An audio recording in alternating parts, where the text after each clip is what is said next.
be talking about self-monitoring and how that moderates the relationship between status and relationship evaluation. Status and relationship evaluation are super simple concepts, not really super difficult to explain, so I think it's really important that we should talk about self-monitoring and sort of history of that.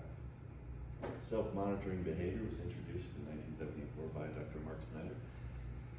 He described it as an individual's ability to adjust their behaviors in social contexts and sort of read situational awareness. The important things that came from that study was that he found that individuals that were higher in self-monitoring were much more likely to engage in these behaviors and much more proficient at reading social cues and adjusting their behaviors. Individuals that were lower in self-monitoring were much more concerned with giving their authentic selves in all situations rather than being concerned with social appropriateness. This concept was thought to be super unidimensional and was later expanded by the likes of Erkin, Briggs, and later Wilmot.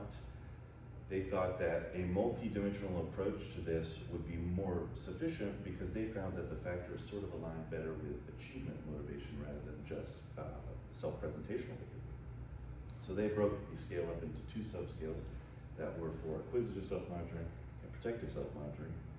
And what they thought that was going on here was that individuals higher in acquisitive self-monitoring were adjusting their behaviors more to cultivate status and desired images, while individuals that were higher in protective self-monitoring were much more likely to just attempt to avoid disapproval and conform to social norms. So since we're talking a lot about status, it's important to talk about the relationship of self-monitoring in status research. So starting early in 2000 with Gang Status Designer, they talked a lot about status and how those higher in self-monitoring often attempted to cultivate status, enhancing images in social settings. They found that they often acted as strategic actors that sort of shifted their behaviors to increase social standing more than anything else. They also found that those higher in self-monitoring also tended to value physical attractiveness and their partners and relationships as a symbol of status, and also surrounded themselves with friends that they perceived to be of higher status that they thought would therein increase their own status.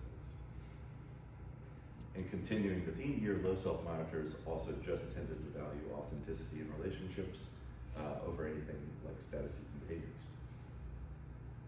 Later on, Fuglestad and Snyder found out that high self-monitors tend to prioritize and seek out hierarchical social structures where they are able to increase their own status, and they prefer image over personal values in their relationships, while those that were higher or lower in self-monitoring sought equal status relationships.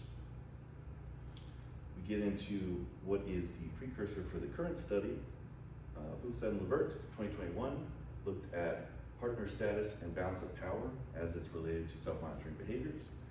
What they found is that the findings were pretty similar across the status levels in relationships when compared to their social monitoring counterpart or self-monitoring counterparts. Status was much more of a salient factor in partner preference for those higher in self-monitoring, while equal balance of power tended to be much more important for low self-monitoring. It actually didn't matter at all almost for high self-monitors. You can see there's sort of a relationship here where as status level increases, high self-monitors do tend to care about it, though it's not that significant for those lower in self-monitoring, while balance of power, it's a pretty straight line across for high self-monitors, while as you get away from a sort of equal balance of power, low self-monitors tend to evaluate their relationships less highly. Since we're also looking at status, generally speaking, in personality and social psych, status is related through a sort of graphic like this, as it is a randomized condition.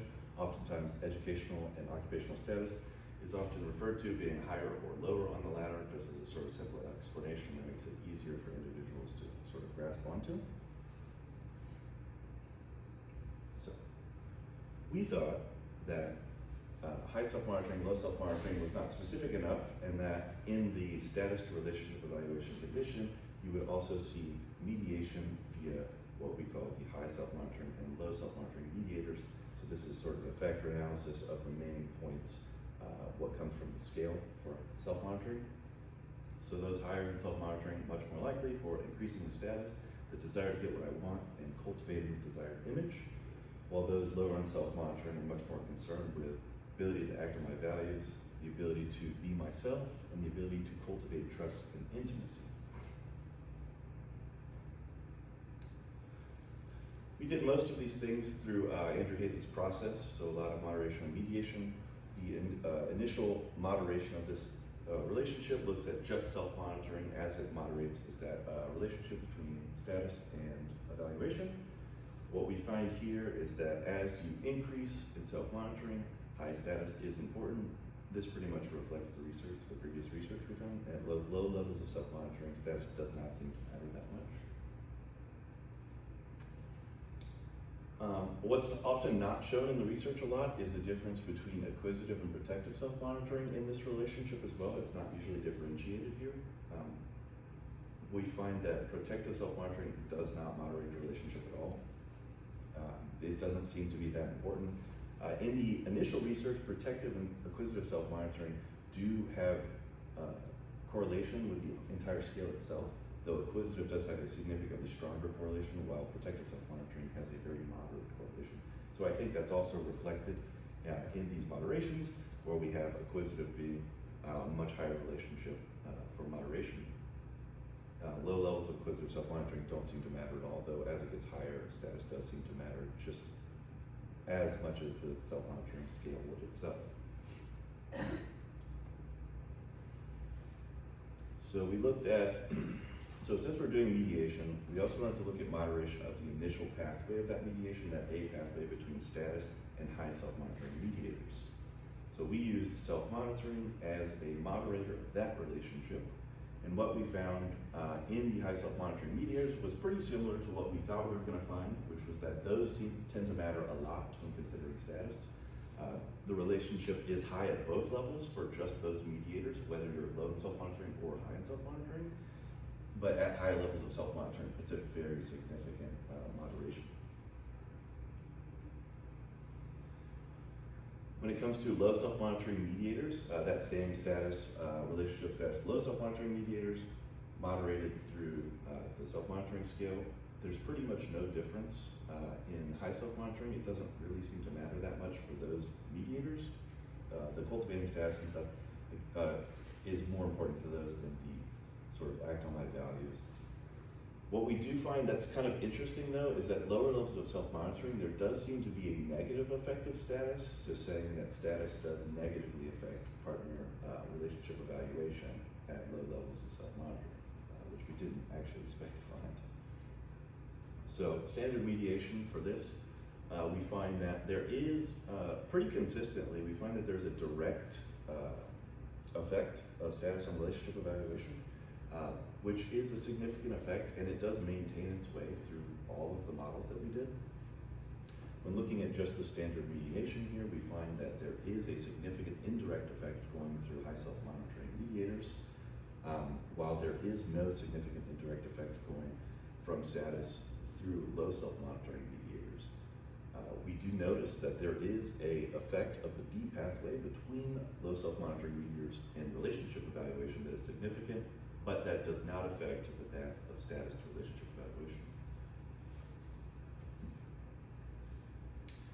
So now we get into moderated mediation, which is always really fun to explain and say those words over and over again. So we looked at Andrew Hayes' Model 7 in process, which looks at moderation of the A pathway, that initial pathway of this mediation model.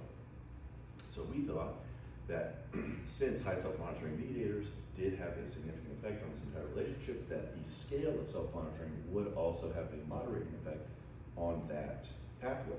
So we do see that at higher levels of self-monitoring, we do have a significant effect on that relationship as well. It does increase it, though high self-monitoring does not, while it does increase status to low self-monitoring mediators on that A pathway, it does not have a significant effect. It's not strong enough to change that. We also saw that at low levels of self-monitoring, while it does decrease the actual effect of status on high self-monitoring mediators, it is still significant, so that low self-monitoring is not strong enough to reduce the effect of high self-monitoring mediators on status to relationship evaluation. Low self-monitors, what I would expect was, would have a stronger effect on low self-monitoring mediators in that pathway, though it does increase the effect, it does not make it significant still. Before I talk about this, I guess, I did also run some other models. None of them showed any significant. So I looked at moderate mediation of the B pathways and the direct pathway, and we actually saw no changes in any of those, so it didn't seem to change those pathways whatsoever. So for some conclusions, future directions here, what we realized, continued the research that high self-monitors are more affected by partner status than low self-monitors. We did confirm that high self-monitoring mediators act as much stronger predictors between the status and relationship evaluation. We also would really like to look at balance of power and how that sort of affects these self-monitoring mediators. And we'd also like to look at attachment style. I thought that would be a helpful little thing. One of the important things, we're looking at perceived relationships. We're not looking at existing, so some of the future research is really interested in getting that sort of dual viewpoint of both partners in existing relationships. And since we maintained a pretty significant direct effect across the board, I'd really like to see some other potential mediating and moderating factors in this relationship. Thank you.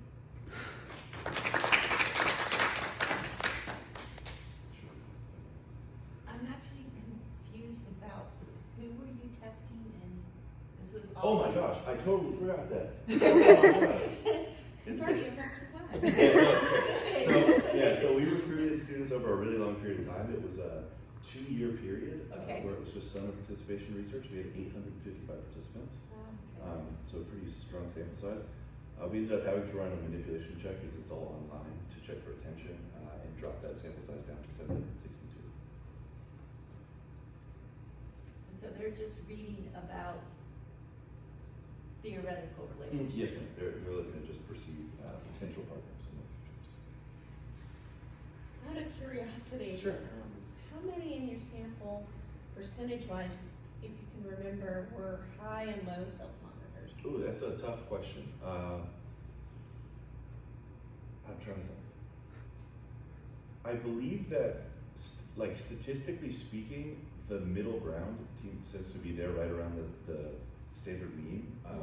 Of one standard deviation above the mean was about 30+%, I think, like 38%. Okay. And then below was actually significantly lower, like 11 to 12%. Wow. Yeah. Okay, because I was just thinking, that the in-between people might be very interesting, the ones that are kind of average. Yeah, that's true. So yeah, I did run some tests with just sort of a continuous model, looking at all of the data. And we actually find that in self-monitoring, the people that are right around the sort of general mean tend to just perform super average across the board. Okay. Like there's almost no deviation, whether it's acquisitive or protective or just the standard model It's itself. pretty interesting, actually. Yeah, it's Thank very you. strange. Yes, ma'am, absolutely. I would just throw out there, if you ever do look at real relationships, to me age would matter so much. Because when you're young, you don't even know what their status is really going to be.